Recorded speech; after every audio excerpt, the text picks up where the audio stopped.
Hi everyone, welcome to Business Insider. This is Sriram Iyer. You're watching yet another special broadcast with an ensemble cast of people who run some of the biggest businesses in this country. You know them for various reasons, but today they are here to discuss what is the way forward. We are going through a crisis right now. We are all trying to come out of it. But what are the right choices? They have made some right choices. They've made some wrong choices. And they're here to share it with each other and you, to make sure that we learn from each other and take the right path in this, to overcome this COVID-19 crisis that has brought our life to a standstill. I'm going to start this off with a few lines from a 19th century poem by William Wordsworth. It's called The Happy Warrior. Who is the happy warrior? Who is he that every man should wish to be? It is the generous spirit who, when brought among the tasks of real life, hath wrought upon the plan that pleased his boyish thought, whose high endeavors are an inward light that makes the path before him always bright. So if that couldn't paint a picture for you, don't worry. We have 6 CEOs amongst us who are all happy warriors, fighting the good fight. But they're obviously take names and say they are representing this company, that company, because just like Mr. David Letterman, my guests need no introduction too. So this is yet another episode of Big Reset. All you need to win in the post-COVID world, a special initiative from Business Insider in partnership with one of the country's leading think tank, Observer Research Foundation. And representing ORF in this panel today is Mr. Sunjoy Joshi. And we have Ekta, Kapoor, Ritesh, Agarwal, Debjani, Ghosh, Ashish, Chauhan, Rajeev, Talwar, and Dr. Mukesh, Aghi. Thank you, ladies and gentlemen. Let's get rolling. I'll request you to keep your answers as brief as possible so we can cover as many issues as we can for a variety of audience that Business Insider has. Let's start with the mood of the nation. And who better to begin this with the woman who sets the mood of every household and has been doing so for over 2 decades now. Ekta, welcome to Business Insider. Based on what the people are watching on TV and on other platforms these days, what do you make? What are they thinking? What are they feeling? Are they watching family drama still or serial killer stuff? So, most of them are watching a lot of mythology because we are now not able to understand the level of damage this pandemic has caused us. As far as in various homes, people are grappling between two choices, and we as business leaders are grappling between choices which I actually don't want to be in the position I am, because I have to choose between two wrongs: to put people back at work and see that we start people's job and income again, or put their lives at risk. So it's a very, very tough decision. At this present moment, I don't want to be at the position I am. You definitely don't want to be, and people are looking towards the gods to save them. Yes. Nothing changes in India. But before we get into this, so that the mood is essentially that of anxiety and looking for some kind of a supernatural power. So does anybody want to chip in here and say that they have a similar experience? Ritesh, Mr. Joshi, Mr. Aghi, are your customers, are your clients that you are dealing with, are they thinking and looking towards you and saying that, oh my God, Bhagwan Bachale? Look, actually, they're saying technology bachale. And that's what we are hearing. I mean, that's why it's the tech industry, that's what we are getting, because like it or not, technology has saved the day. It has ensured that this nation, the world, can continue. It has ensured that healthcare can continue, entertainment can continue, education can continue. And I think what we are hearing now more and more, in fact, the kind of digital transformation we are seeing now, we haven't seen in the last few years. The pace of digital transformation has just gone through the roof. And that's what we are seeing. The last few weeks, the last few months has shown digital transformation worth years. That's the rate of change that we are seeing. That's a great point, because a lot of people are saying how at the start of this COVID-19 crisis, a lot of people were saying that this is going to take us 20 years back. But from your point of view, it's taken us 10 years ahead. Is that right? This is going to accelerate the whole concept of digital India, digital world. This is going to be a hyper digital India and a hyper digital world that we are entering, which is hyper digital and contactless. Now we have to figure out how do the two play together and how do we make it happen. But that's what we're going to see. Mr. Joshi, any thoughts on this? I would slightly differ. When we start talking about the big reset, Mm. I think of the reset not in terms of like resetting a smartphone. It's not that Mm-hmm. kind of rebooting which is taking place. This is a reset which takes place after an earthquake. The huge tectonic shift. A lot of things that got shaken around, and many fault lines of your economies, your societies, your health systems have been exposed in the process. Now they are all going to be reset. That is going to take some effort, that is going to take some time, and that is going to take a lot of redefinition and hard work. So So, that I think is the big reset we're all looking at and which we're all talking about. so no, here at Business Insider, we take a lot of pride in saying that we break it down for our viewers in a way that they can understand, no matter who they are at in the as part of the value chain. So, Mr. Joshi, just I would request you to sort of put it a little more, simplify this for our viewers and say what part of what Debjani said or what Ekta said did you disagree with? See, I am a Just as an techno optimist. example, yeah. No, I'm a techno optimist. I Okay. believe yes, technology will deliver a lot of solutions. Uh, But what has struck us? It is something which has really hit us not like a meteor. It is something which has hit us from deep inside, mm, and it has exposed very deep fault lines within our society. If you start looking at what is happening in the United States of America, Black Lives Matter, the COVID has struck, but COVID mm, has struck different sections of society differently, no matter where it came from, no Yeah. matter what the origins. We can quarrel about those. But the fact is that the marginalized have been struck the hardest, and they are the ones who are going to be most feeling the impact. mm. There is a certain amount of when the governments start responding, when large organizations start responding, like governments, that they are forced to respond in certain ways. Techno optimists may say, "Oh, this is a great time for digital thinking. This is a great time for going into digital manufacturing. Work from home is a great idea." But what COVID-19 also shows us that there are fundamental problems in the way our societies have been organized. There are deep dissensions, there are big differences, there are huge digital divides existing in society. So this is going to be a long haul. This is not going to something which is going to happen in the next 2, 3 years, 4 years, or 5 years. And there are going to be conflicts. Managing those conflicts is going to be the key of that reset. So how this settles We down will. is something which is going to Yes. require a lot of hard work. The digital divide is truly a valid point. Yes, as Debjani said, that this has forced us into the digital era with no other choice. But how many people can actually take this ball and start running is a question that we need to answer. We'll come back to that. I want to dwell upon the potential of the digital opportunities as well as and the contactless part that we spoke about. On one hand, we have Mr. Ashish Chauhan, whose business has been digital and contactless for a while now, and thanks to him.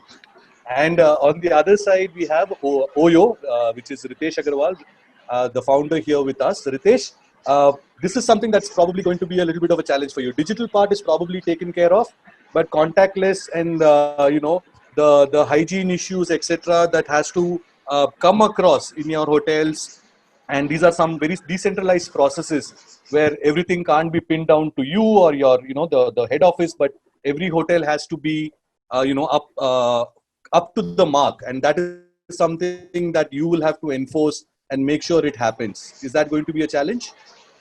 Sure. First off, just taking on the point of ensuring or people seeking God a lot more. This has been something which also came out in one of the opinion articles which I had written earlier and on Business Insider. And you'd find something very interesting. Last 2-3 days, since hotels have opened up and religious places have, the amount of demand in those locations that we are seeing is much higher than a lot of even urban cities.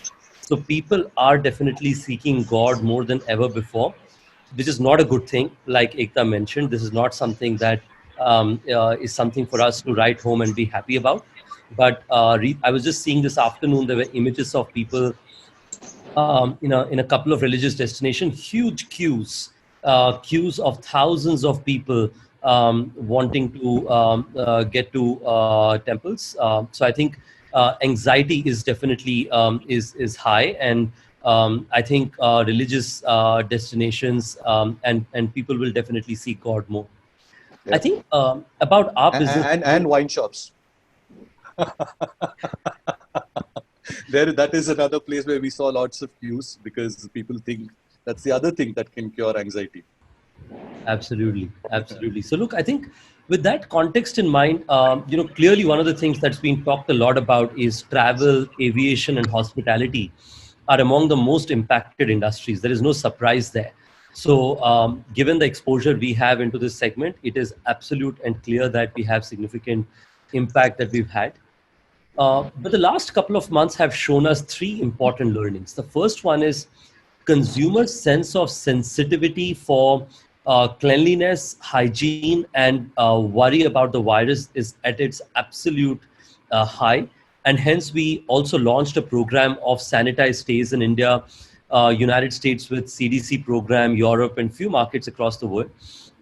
And we have seen great response from consumers in the sense of saying that I have to be out there for some reason or the other, but I would like to choose a project or a place which is relatively at the price point which I could afford, but at the same time is probably the most safe among everything else.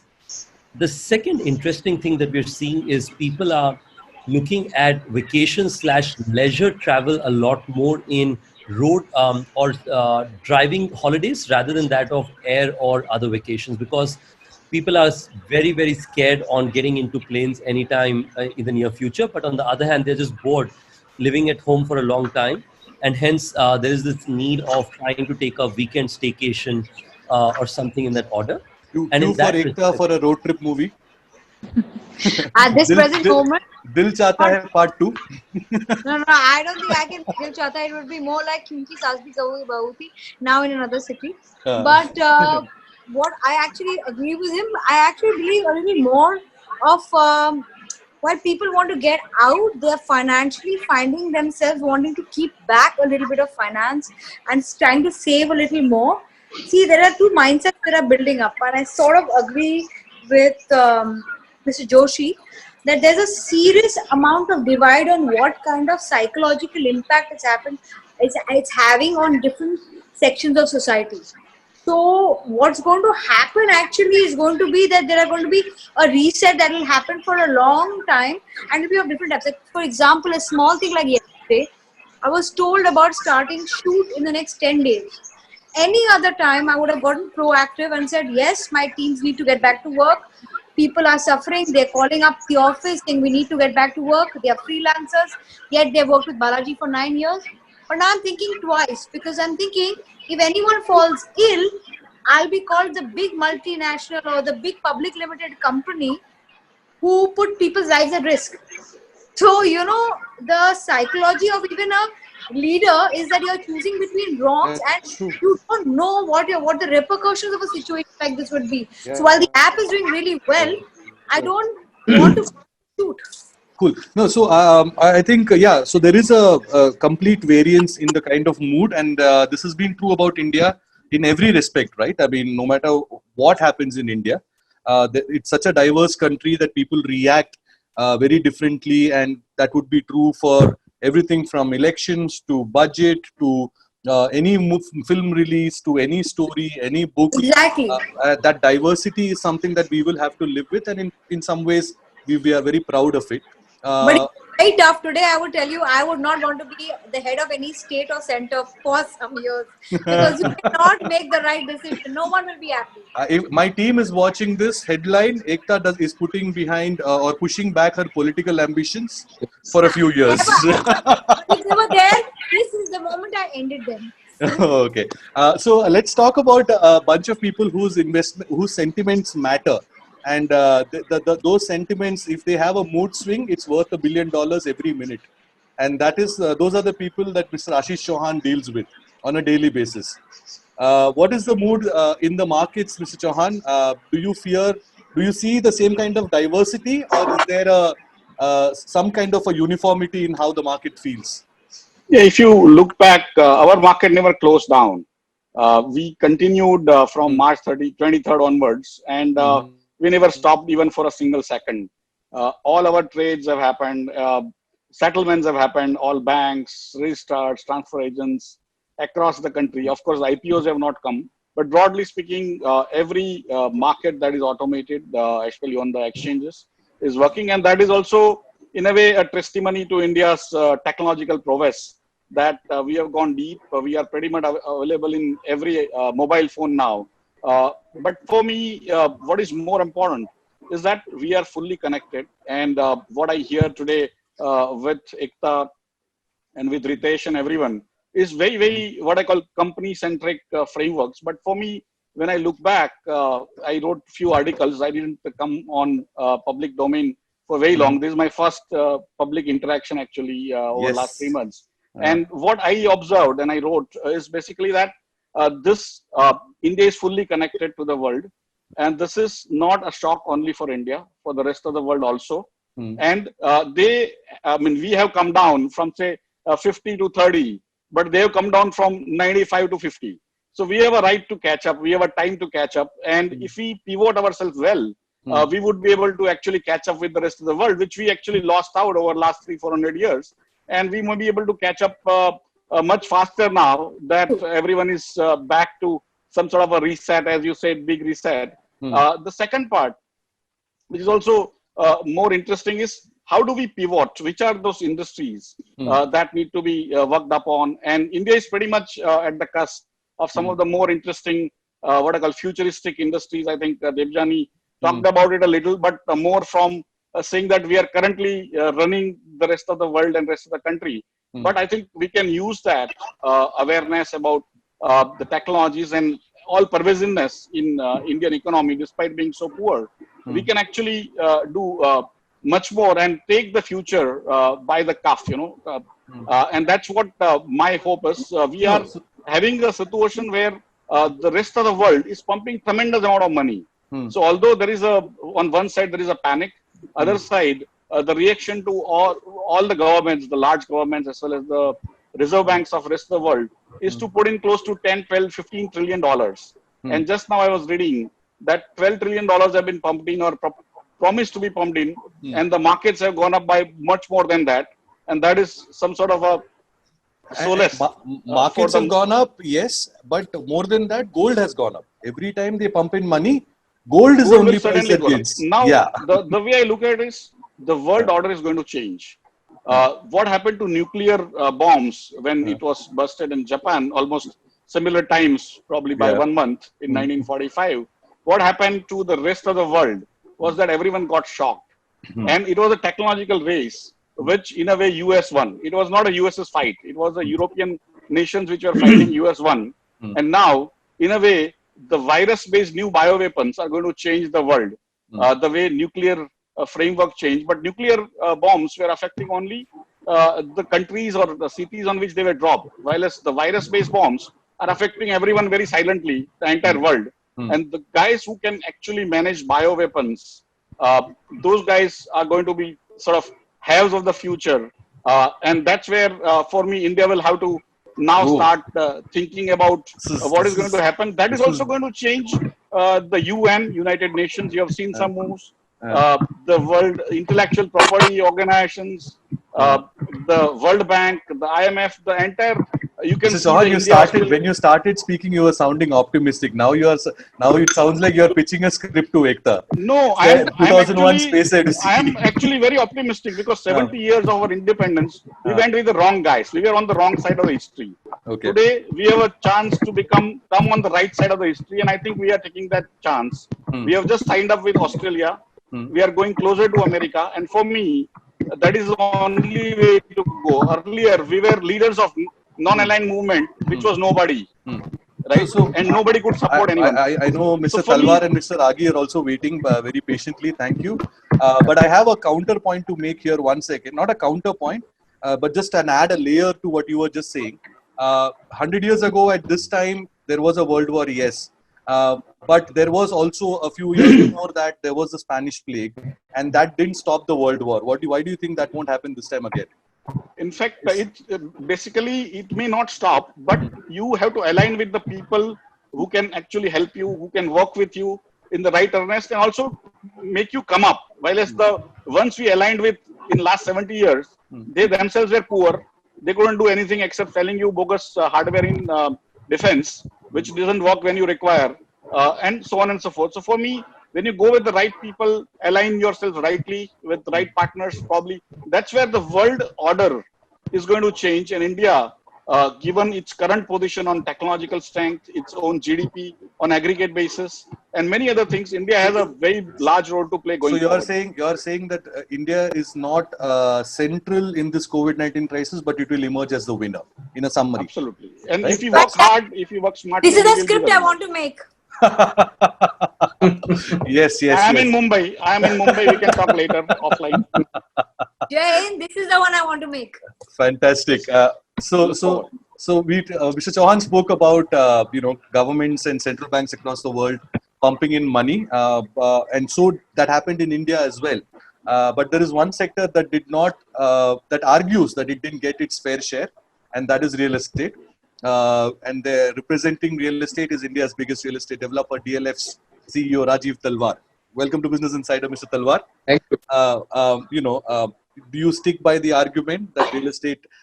Let's not get into the sector specifics. But let's talk about what Ekta said about the consumer sentiment, what Ritesh said about his experience with hospitality and tourism, and for you, those are also interested sectors that you have an interest in. So whether it's shopping malls or hotels, what are you taking away from these 3 months of lockdown? And do you have a word of advice or a snippet to share with, say, Ritesh? Yeah, actually, yes. Yeah. I think what he said about Aspas tourism is absolutely perfect. That yes, it is going to be drive down tourism, which will see a huge spike, just like religious tourism, which was always, pilgrimages were always very popular. But I think the bigger thing is that what we've seen is really an urbanization crisis. If you had so many migrants going back, we actually feel that what Ashish was saying, what Debjani was saying, that yes, there is a huge place for India now to occupy its role. 1/6 of the population of the world. I think we have a very huge internal market, and urbanization has not provided for cities, new cities to grow. We can only think of Chandigarh and the satellite cities of Noida and Gurgaon, and perhaps Gandhinagar as another outlet. But you need homes to be provided. I think therefore we really ought to see some other aspects of it, which is one, that the Swachhata campaign has come of great age. Today, washing hands, educating kids is a big responsibility. Those are great. So let us say, the specifics on, I want to tie up what Debjani said about technological progress and how in real estate, let's say, a year ago, we were talking about IoT and, if people were feeling confident about their prospects, if the economy was booming, possibly they had you would have imagined the upper middle class and beyond would have participated in this whole, implementing technology in various ways within those homes. Has there been a setback on that front, at least? Cannot be. Technology will continue to play a very major role. In fact, technological advances will come into real estate, and more than that, the opportunity it offers. That the amount of housing which has to be built in this country is $1 trillion opportunity. And just to give you a side, Mr. Talwar, we have 6.5 lakh unsold homes across the country today. Forget about that. There is so much room for improvement in the economy. There is so much of opportunity in the economy that at every level you need a compact, you need an affordable home from the poorest to perhaps people who will better their lot. And technologically, it is today in today's newspapers that the billionaires in the US have added 434 billion during this time.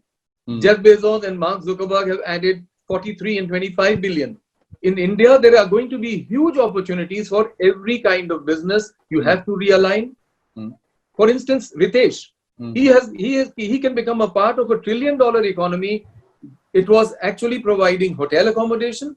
What about accommodation for the poor who are going to be in affordable and rental homes?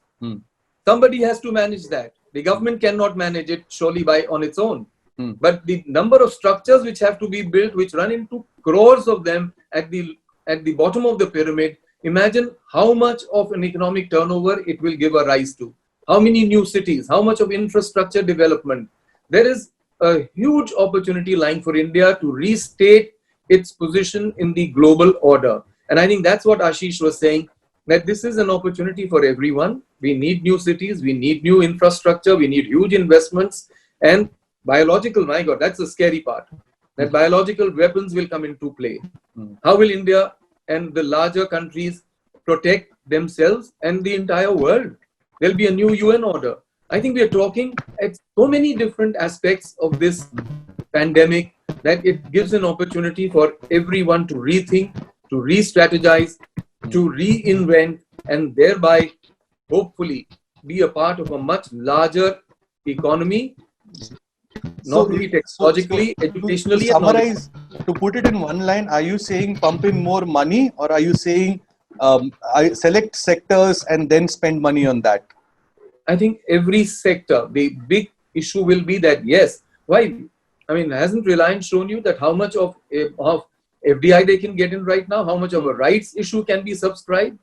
So we have an opportunity where I think just limiting our view to a few, there has to be money put in. It was always required. And whose money is it going to be? Is it going to be government money, taxpayer money, or is it going to be some kind of an enabling provision where, you know, people like you can come together and form a fund and, you know? Everyone will. I think people's money will come in. Ekta was very correct in saying that people do have a savings sentiment right now. It's an uncertain time. People will save some kind of money for expenditure. But all the same, you've seen the rights issue, 53,000 crores subscribed 1.59 times. I think there is money going to come in FDI. There's 1 lakh crore which is coming from FDI. It's going to be listed, as they say, possibly on the Nasdaq. 53,000 crores here digitally done. Not even a single, I mean, not much of paperwork in that at all. So there is money going to come from people. There's money going to come from Indian investments, Indian investors, multilateral investments, FDI, and all that we need to do. This is a breakthrough moment for India. We need to make it much easier for people to do business in. We need to make it much easier for rules and regulations to be reset as perhaps they were in 1991 also. So okay. In all, great time to look ahead for India if you can think, plan, adopt technology, adopt cost effectiveness and competition. I get your point, Mr. Talwar, and I'm glad you sort of segued into the FDI point, and it helps me go to Mr. Mukesh Aghi without having to pose a question. Mr. Mukesh Aghi, do you really think that, there are 2 points that actually have come about. I think almost no matter what I asked, the conversation has pivoted towards, except in the case of Debjani, towards 2 points. One is the digital divide, and the second is the easing of regulations and sort of deregulating sectors and attracting money and investments. In your experience, from your point of view, sitting in Washington DC, I think it's easier said than done. What is your point of view? Well, I think I just want to add a couple of things. One is we believe that after the post-COVID, international order will reset. And that means India has a much stronger, wider role to play in the global order. That's one. Second is global supply chains will shift. China will be the least beneficiary of that, and India could be the most beneficiary if India gets its act together. When I say act together, there has to be a sense of predictability. There has to be a sense of transparency in policy making. Can you summarize that in say 3 action points? So like very specific. I would say, for example, land reforms, labor reforms. More important is as earlier mentioned, on the digital side, what is the policy is going to be on e-commerce? It keeps on shifting on a daily basis. And I think that's not healthy. It sends a wrong message. But I think one thing you have to understand that India, to get back to 7, 8, or 9% growth, will require roughly $100 billion of investment FDI on an annual basis. And there's enough capital out there in the world. And as the global order shifts, US, India will align more, and technology and capital will come from the US. What India needs to do is compete for that capital with countries like Vietnam, Cambodia, Thailand. And I think if we can bring the sense of a stable, predictable environment, that capital will come in very, very fast, because with a large market, US companies are saying, I want to bring in a lot of my technology services into India. And in fact, if you look at today, 70% of the IP coming out of India is generated by US companies within India itself. And I think that culture will come through, that capital will come through, and India can be a beneficiary if it gets its act together there. I want to do a follow-up on this, because if you spoke about FDI. You are someone who has spent the last few years straddling between Donald Trump yelling America first and Mr. Modi yelling Make in India. And these are, on the face of it at least, sort of conflicting goals, right? And how do you still think, and in a post-COVID world, a lot of people fear that this kind of protectionism, where people want to save the jobs for their own people, is going to take precedence, because the public mood is more important. They are the voters. How do you think that this conflicting requirement, political requirement, how is it going to be a sort of deterrent in the kind of progress that all of us here are hoping for? Well, I think almost in every country, nationalism has crept in. You look at China, they become more aggressive.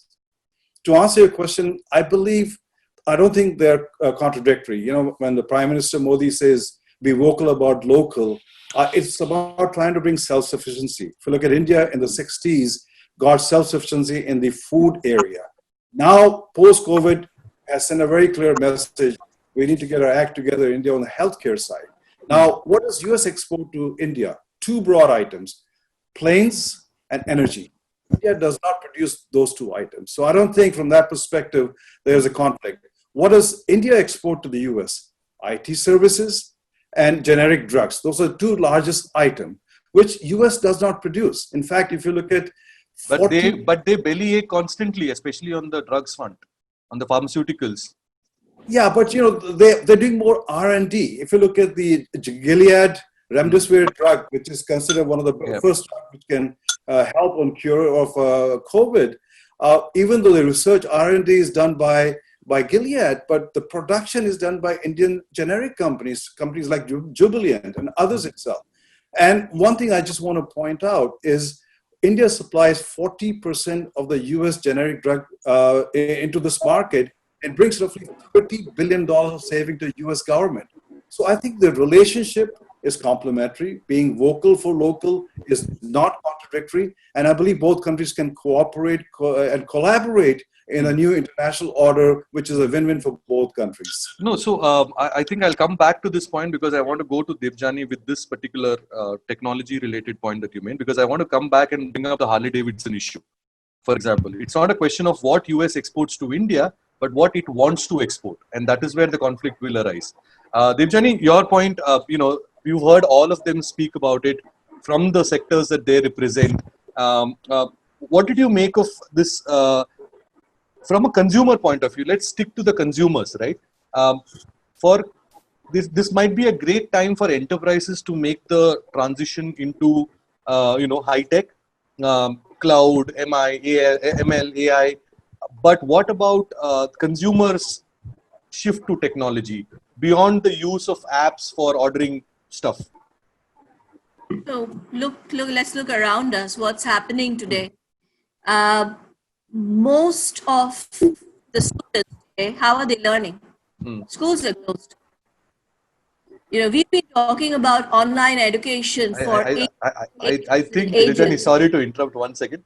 But this school's business, I have some anecdotal evidence from a lot of parents, and I don't think it's as rosy as it is made to feel at this point. No, I'm not talking about rosy. I'm talking about the fact that whether it works or not is the second question. Okay? Yeah, okay. But the fact is, today most students are using computers and phones to start learning. Parents are having a problem because the role of the teacher and the role of the parent, there's a huge overlap, and that's getting merged. And parents do not want to take on the role of teachers, and teachers will have to step up how to use technology. But the fact is, when we were faced with the lockdown and we didn't have an option, and the kids were at home and education had to continue, it was technology, which it was like fish taking to water. I have always said that Indians take to technology literally like fish takes to water. we gripe a lot about it and we keep saying that it's not possible, it's not going to happen. But the moment there is a real need, forget all the problems and we take to technology. Look at So how do you think demonetization corporate India? happens. How do you think corporate India will? I mean, I understand that those who can and those who can afford will take to it like fish to water. But what about the inclusion? How do we make it available? This is, see, this, and I so agree with speakers who said there's going to be a fundamental reset here, and that reset is not about going back to work with social distancing and masks on. That reset is a fundamental reset of business models. How you do business, who is your consumer, how do you talk to your consumer. There's going to be a fundamental reset. For the IT industry, one of the big reset or one of the big re-priorities that we are currently working on is how we innovate. We have to adopt now a very strong people lens to our innovation. Innovation has been led by a technology lens till now to a large extent. That has to completely change. We have to now put a people lens to our innovation, which sounds simple, but is actually very difficult. So how does that translate to someone like an Ekta or a Ritesh who have lots of employees on their board? And people, please feel free to jump in wherever you want to. For example, what I'm trying to ask is, when you put people first and not technology first, are you saying that don't deploy technology to reduce the number of jobs? Instead, deploy technology. We have always said that. We have always said it's not a machine versus man or human. It is a machine and man. It is a machine and human story. In a country like India, where we have a median age of 23, 24, where we are going to have around 90 million young people ready to join the workforce in another 5 years. And guess what? China is going to see a decline. The only other country who's going to see a positive workforce joining, positive number with respect to youth joining workforce is you. That's in like a few millions. India is going to see 90 million youth ready to join the workforce in the next few years. We have to have a completely different mindset to technology. See, the older countries where people are getting old, technology has to replace people in the workforce. In India, where we have such a young work population, we cannot even think about replacing people with technology. It has to be about adding to their productivity. It has to be about boosting their productivity, enabling them to do more. So India needs a completely different playbook from the West when it comes to technology. And do you think it is happening? It is absolutely happening. I'll give you an example of, an immediate example that comes to mind of what this lockdown has done. The IT industry in India is roughly around 4.35 million people.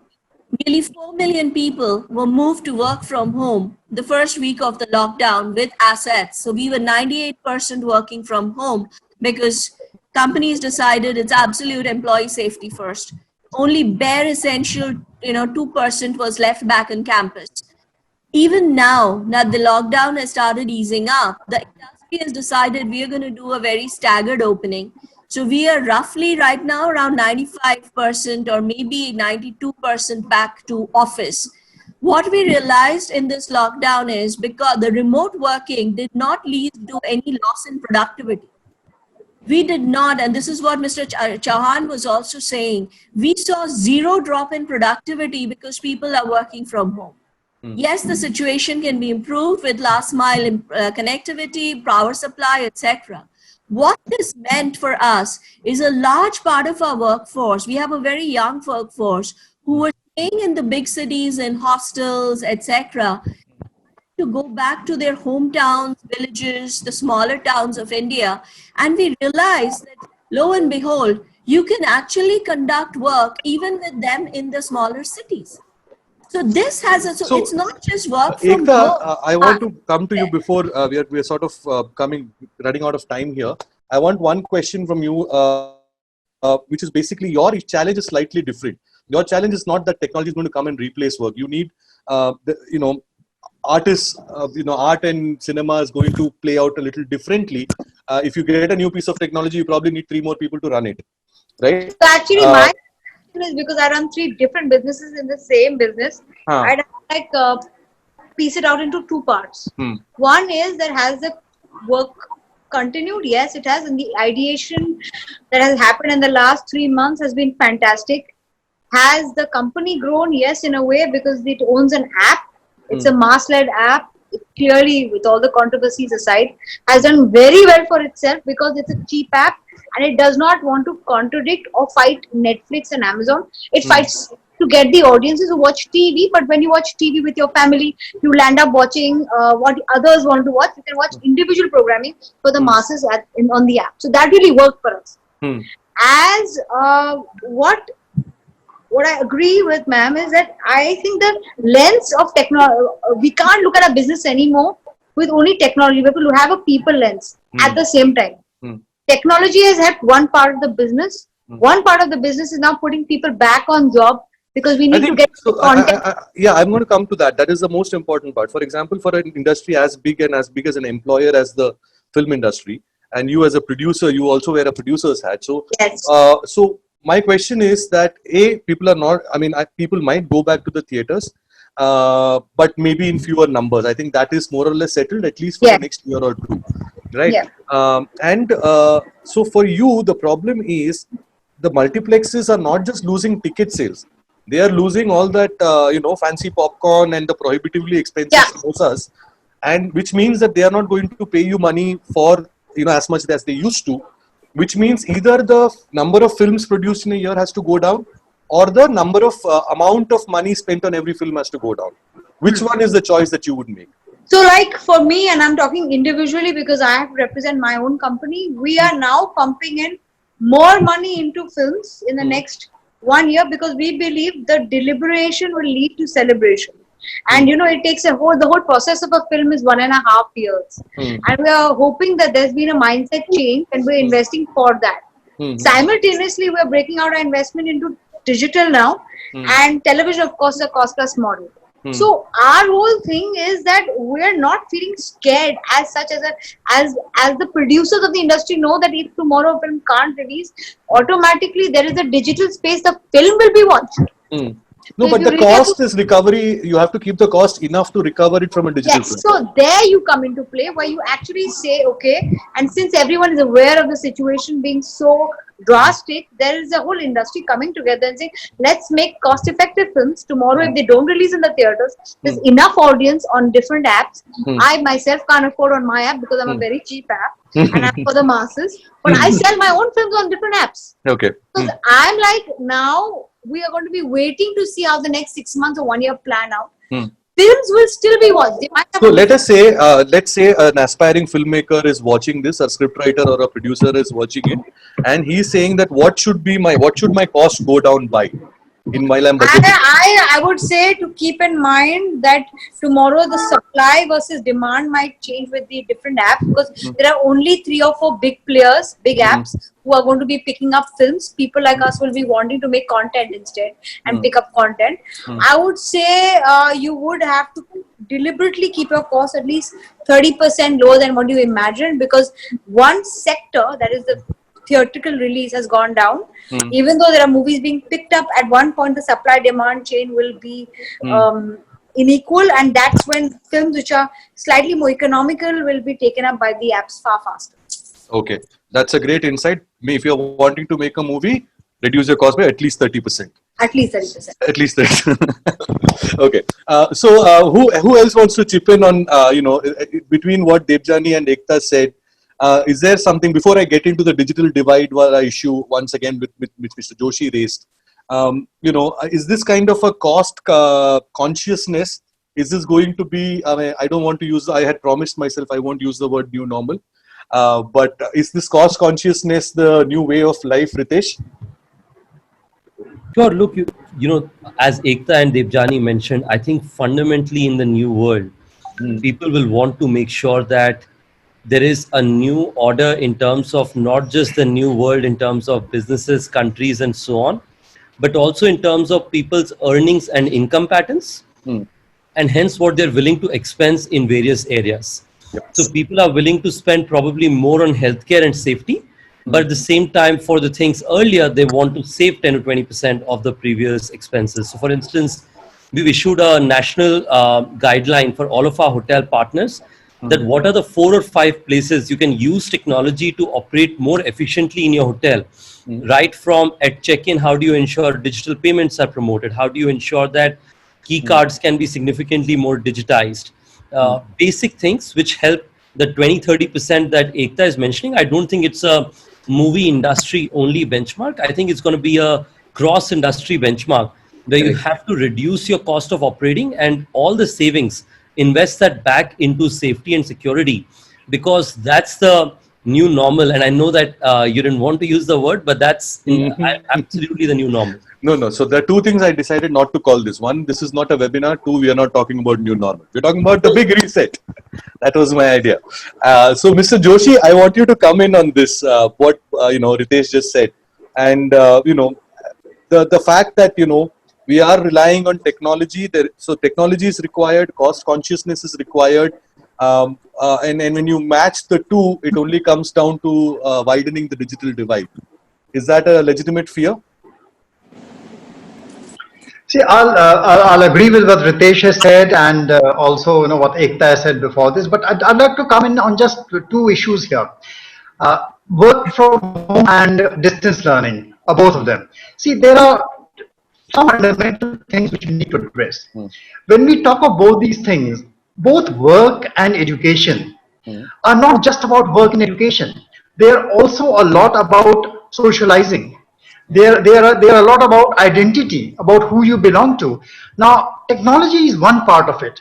But what we are finding, and this is a survey we are doing as we are practicing this working from home, we are finding, a lot of people getting so disturbed, psychologically disturbed by the kind of work environment which they are now faced with, where they don't have a coffee machine to gossip around, where they don't have a colleague to socialize with. Students are facing the same problem. So how far technology can replace, there are limits. There are limits how far they can go. So the companies in the future will have to be extremely cautious. There are psychological problems. We have to find new ways of dealing with these problems. And when you start looking at some of these issues, how do you tackle this new digital age where people start working remotely, where office takes on a different meaning, loyalties to your organization take on a different meaning. That also has implications for data security, internal threats to data security. There are lots of issues which companies will have to cope with when they move into this brave new digital world. Interesting. So, Mr. Chauhan, do you want to pick up from that thought, your thread that Mr. Joshi is leaving us with? No, for me, I have gone through this. BSE used to be a floor-based exchange, and which is exactly why I jumped to you. Right. So when the screens came, all the brokers said, "Boss, this is wrong." 20, 30 years, and it has been proven even in America that floor brings liquidity. And those days, based of Harshad Mehta days, which most of us fondly remember as the golden period of Indian stock market, we used to trade only 200 crore a day. Today, on a good day, we will trade 20 lakh crore a day. Right. So it's like degrees of difference. What happened is a new way of life came. Of course, it was not forced like COVID, but it's a jolt. And there will be people, there will be businesses, even in what Ekta said, some of our businesses, even if she puts in more money, may not revive so much. Some of her business, she may not put much money, but may become very large. And that's what basically the future is all about. We need to take the future and run with it. And of course, we'll have to spread out on different areas to ensure that some of our, what I call buying of lottery tickets, optionalities, is what we need to buy as a country, as individuals, as businesses. And for me, that's what I try to tell everyone, whoever wants to listen, is that this is an opportunity as much as it is a threat. And we need to figure out in our own businesses, each and every business or each and every skill which individuals possess, that which of that is going to change and how. And if new thing is coming in my own business, which is actually just I think let me simplify this a little more for our viewers. You're saying that there will be a premium for people who are able to pivot faster, right? Whether it is the use of technology, whether it is being cost conscious, whether it is about hedging their bets in trying to identify which segments of their businesses are going to do well. From a money, essentially, where the money flows will determine what wins. Let's all agree on that, right? For me, it may not be true the money flow. For me, basically, the optionality part of life is not about how much money you put in. It's about without what I call capitalism without capital. Okay. The modern world is about not putting too much money. Mark Zuckerberg didn't put $20 billion to create Facebook. It's $100,000, and then you make $100 billion company, right? So it's not about money. It's about basically a little bit of money, lot of brains, and a lot of ability to pivot continuously, evolve continuously, and that's what the life is going to be. Today, India is what I call capital deficit. Not today, but last 300 years. And we were always searching for capital. Today, you don't require capital. You require a little bit of capital, but a lot of brains. Mr. Talwar on the, possibly, Mr. Talwar, you are probably the most capital intensive business here. Absolutely. So infrastructure I will keep out, but otherwise, the wealth, for me, capitalism used to be capital oriented. Now the capitalism, that is wealth creation, will be without capital requirement. Very little capital and you can become billionaires. And that's what I want to India to aspire. Every small little boy on the street has to aspire that I will become a billionaire by use of my brains, and whatever little money is required, somebody is going to give me. And that's what I try to create as ecosystem continuously. A 19-year-old Ritesh Agarwal did not need a COVID crisis to become a billionaire. By 27, you know a thing or two about being billionaire. Ritesh, do you want to add to this before we go to the next panelist? Yeah, look, I think I will. This aspirational thing that we are talking about. I don't want to make a generic statement. I'm saying, yes. Is it a time for aspiration or is it a time to play safe? Yeah, look, I think I clearly believe that great companies are built during the time of crisis. When I was starting this company, almost everybody convinced me not to be in the business of hospitality. They said it was capital intensive, it was very saturated, nobody wanted to come. So that was one world. And on the other side, I would see hundreds of people come out, not hundreds, thousands of people come out of a train station and not find a good place to live in. Mm-hmm. So I felt that was a little bit of a dichotomy, that consumers want to pay and get a good service, but the smart people who understand a lot about business don't think so. So maybe one of them is wrong. So my sense is people who are close to consumers will find out about the problems and create some incredible businesses. And hopefully, one thing that I learned from Mr. Chauhan is I'd never come up with this word. I agreed completely with his philosophy of capitalism without capital. That's a very interesting way of putting it. I think, Mr. Talwar, I think it's for you to jump in and say, is it possible for real estate to go capital light? Capital light, yes. Homes. How would that be? Homes have to be compact. Homes. In fact, the Prime Minister has already announced that I think what Mr. Aghi said, the gentleman from the US, that land, labor, laws, they are going to be, and liquidity are going to be critical for the future. You've got to rethink a lot.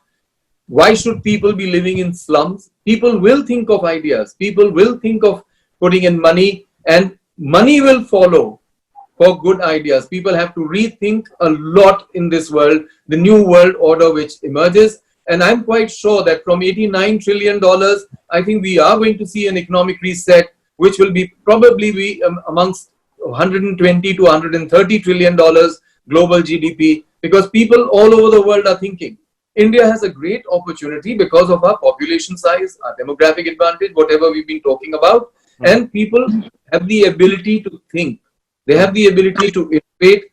The more ideas they get, they will be getting funding over there. And funding can be right across. It's not on a collision course between, as you were trying to say, but between vocal for local and nationalism. Money will come in from all avenues. And it will come across countries which can innovate, which can research, and which can provide ease of investment also. So all these are opportunities. Every crisis, I mean, we are so much more different from what happened during the Spanish flu. We are so much more different after the World War. There have been constant threats coming in. Ashish talked only about the nuclear threat. There's a new world order which says that, okay, Eventually, you have some countries showing the nuclear missiles, but by and large, they're useless. You can't press the button on anyone.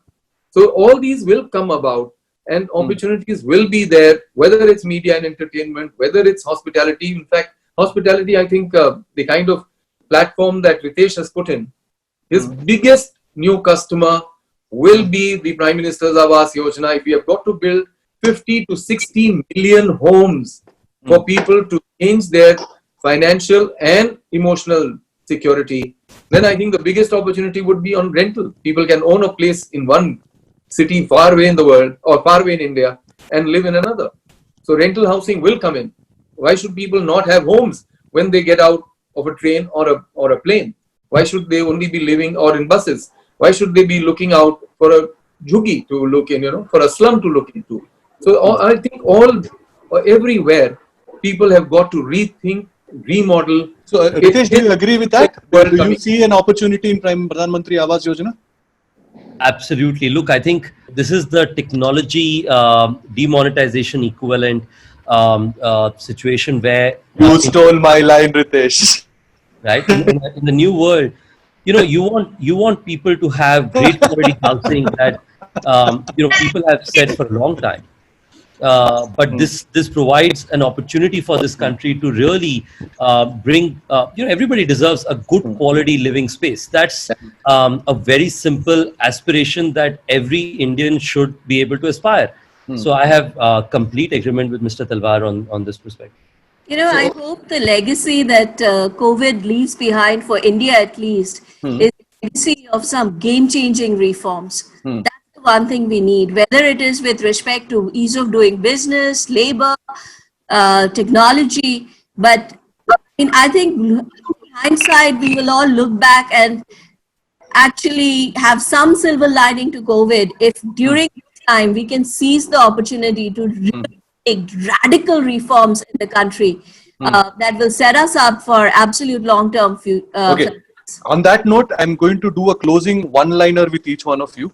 There have been reforms that have been announced so far, and I'm sure it's not perfect. Nobody is expecting it to be perfect so far.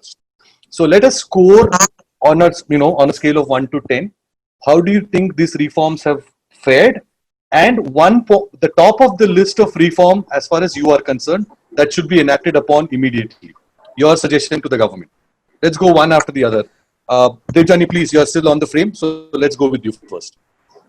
But I think from a tech perspective, the biggest reform... First the score. So far, the reforms that have been announced, whether it's Atmanirbhar or the other reforms that have been announced, how much do you score that on a scale of 10?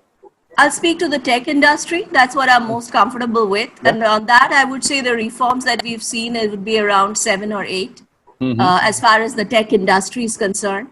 The biggest opportunity ahead of India is ease of doing business across the board. Okay. Next one. Mr. Aghi, from a Washington, D.C. point of view, and somebody who has a stake in India, who has been here and seen everything, score of the reform, and what is it that you would like to see immediately? Well, reform announcement and reform execution are very different. Okay. And if I talk about execution, I would probably say around 5. And as far as one major change we'd like to see, it is more of an attitude of bureaucrats to execute in a more efficient and effective manner. Because the Prime Minister has a vision, but it has to be executed. And if bureaucracy is not behind that, then it struggles. So I think reforms on the bureaucracy is important. Okay. Mr. Talwar? I think intent to reform, especially of the Prime Minister, 9 on 10.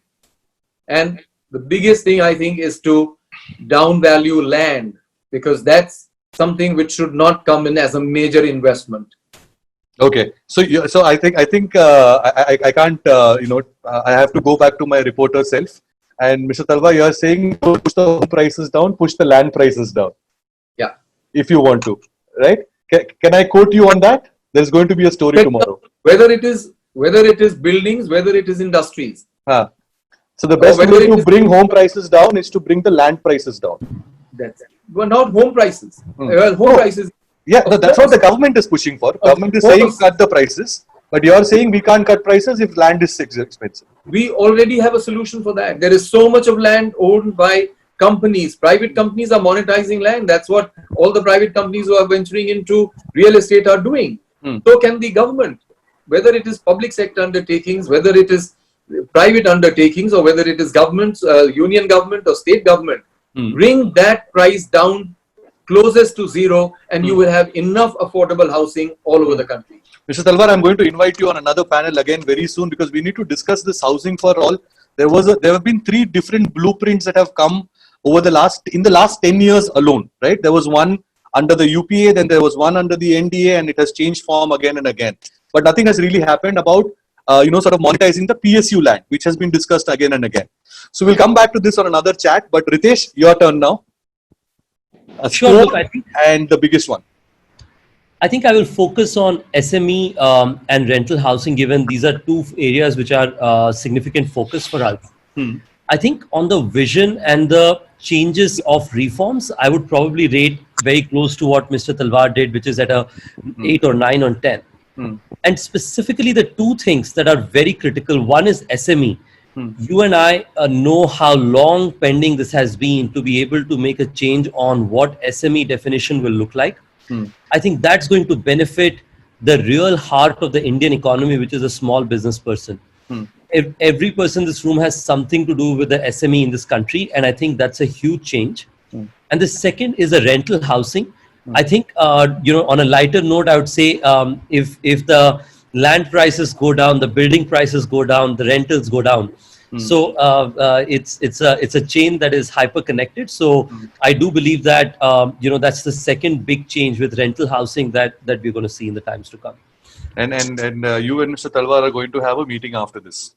Okay. Okay, Mr. Chauhan, from you, what is the score of the reforms that have been announced so far, and your view on the execution, if you have any, and what is the biggest reform that you would like to see? Basically, the way I look at it is, as I think Mr. Talwar said, the intent is pretty much 9 or 10 out of 10. And as Mukesh said, the implementation is where we have worries. We need basically all of them together. It cannot be to get me a first sabji and then after 5 years you get me a roti. It doesn't work that way. I need to have roti, sabji, everything dal in the same thali to be able to eat, right? So that's where we need all judicial reforms, land reforms, labor reforms, tax reforms, consistency reforms, and so on and so forth. But if we can't change, which is looking very possible because the amount of steel frame we still have, it's not shaking. We will have to create some sort of a special economic zone near the seashores to create jobs. Just don't touch them. Don't allow our bureaucracy to go in. Allow movement of goods, services to become part of supply chains, global supply chains, to ensure that at least our people get jobs. Don't worry about your taxes. Don't worry about your other controls which you have. Just keep them as separate part of India. People go in the morning to do jobs, come out in the Indian territory in the evening. And that's what China did in 1979 with Shenzhen as a one single place. And then they kind of did it across the world. The second part, which is for me very close to my heart, is all this, whatever we are seeing is part of the world long-term trends. Sometimes these shocks come. At the same time, for me, the geopolitics eats economy for breakfast. Okay, so worry about geopolitics, see the alignment, and I think Mukesh is doing a phenomenal job sitting there in DC, basically taking the cudgels for India, taking the causes of India. So thank you, Mukesh, for all the hard work you do. I know you are really sort of working across. One of those silent, actors that are making a lot of things happen between US and India. And definitely kudos for that, Mr. Aghi. I would join Mr. Chauhan in applauding for you. And so on a lighter note, I'd like to come in on a lighter note that yes, I think we were talking of reforms as well as the execution, that everyone needs dal, roti, sabzi all together. I think as India in their own good kitchen with a touch of Amul to give you that, excellent butter which should kind of tickle the brain and come up with better and better ideas. And I would also add that you watch it next television and watching a local show. The last point I want to make is that my hypothesis is that next 50 years the world will create wealth that has not been created in the last 10,000 years. Wow. World total wealth is around $360 trillion. Okay. And in next 50 years, we are going to create that $360 trillion of wealth. And first time in last 1,000 years, India is there, wanting to participate, is ready to participate, has people to participate. 1,000 years we missed out. I'm going to give the stage to Mr. Joshi, and he's going to ask you who's that wealth going to. And we'll come to that. if we 17% of the world population of India, if we can make 25% of the wealth, we will actually go in our wealth from $9 trillion to $100 trillion in next 50 years. And still we will be only 15% of world's wealth and 17% of world population. So we will still not be a richer part of the world, but we would have gone up 10 times on our wealth and probably 15 times on our ability to produce. And I hope most of people who are watching this are some of them who are benefit from this enormous wealth creation that Mr. Chauhan is talking about. Ekta, last but not the least, actually Mr. Joshi is also pending, but Ekta, for you, I don't think your industry is one where the government has so far had very little sort of interference. Can I say that? Is that fair? We should say we are insulated. Insulated, right? आपकी सरकार आपके actors है. नहीं हमारी सरकार हमारे labourers, हमारे workers, हमारे क्रिएटर्स है. हाँ, पर अरे वो तो बोलने की बात होती है ना, क्योंकि पैसा तो फिर अक्षय कुमार और शाहरुख खान और सलमान खान ही ले जा रहे हैं. अभी उन जा रहे हैं. नहीं, but my question is, will they? Just said. We can create that kind of wealth. We can actually create Indian local programming that can compete with the world at low cost pricing, because we can afford to make shows at a much cheaper price. We have a lot of Indian shows that travel in various parts of the country. That's why we started an Indian app that was not meant to fight Netflix. People are like, but why don't you make Netflix kind of shows? Because I don't want to make Netflix kind of shows. I want to make shows for tier 2 and tier 3 and for the Indian who probably, or for growing developing countries. No one knows that a lot of Indian content is watched in Africa. So I feel the opportunity to take local products, content, apps internationally will be a next big move. As far as government intent goes, I think the Prime Minister's intent is 10 on 10. I would not say 9 on 10. He is probably what I'm looking forward to seeing how he turns around this economy. It will be a sight to see. And as far as my concern goes is execution, because that is something which we will all have to, I think, ourselves adopt and take on with our local, in our local businesses, No, but I'm saying that, this entertainment business, would you see, I mean, we have a representation from a varied, sort of sectors, right? It is something that is directly linked to the consumer. But is it changing from, let us say, a discretionary product to an FMCG or vice versa? Is there a change of character when it comes to entertainment business? And so the change is coming in, because see, for me there's a change because I've suddenly become from B2B to B2C. By owning an app now, I'm directly dealing with the consumer. I feel the consumer taste does change, not only technology but also content. Because I know for a fact what you want to watch with your family, you won't watch when you're alone. It's like your music playlist when you're alone is very different than what you watch when your friends in the park. So that's why it is going to be consumer and SMG. Sorry for my picking up the wrong word, but everything is consumer led. Eventually the taste of the audience is going to decide where they consume what content. And that's going to take form in different forms. That's why an app gets individual content, TV does family content, and movies are for, what should I say, it's for content that is consumed by friends, Okay. That's an interesting perspective on that. Mr. Joshi, last but not the least, but our partner in this special series, The Big Reset, Mr. Joshi, on behalf of ORF, I don't know, I would want to put you on this side of this thing where we don't have to score, but you're free to take the opportunity and give this government a score on the reform. I agree with both from Mukesh and Ashish. 5 out of 10, I would only get 5 out of 10 process reforms. Process reforms mean reforms in the judicial processes, reforms in the legislative process, reforms in the process of the executive itself. Until those 10 reforms, yes, intent is good, means process reforms. Process reforms mean reforms in the reforms announcements, policies only get you so far. The processes get you to the last mile, and the processes are actually do with all three arms of the government. Fantastic. That's a great closing thought. With that, I would like to sign off. I know this is extended a little beyond what I had promised each one of you. But you know what, when you're having fun, why not? You know, we all want to stretch it as much as we can. Thanks a lot to everybody who's been here. Thank you, everyone. Thank you, everyone. Thank you. Thank you, everyone. Thank you so much. And let us all also thank the viewers who've been with us through this entire journey. This is just the beginning. You ain't seen anything yet, as the famous British Prime Minister once said. So let's, on that note, I would like to sign off. This is Sriram Iyer on behalf of Business Insider. See you soon.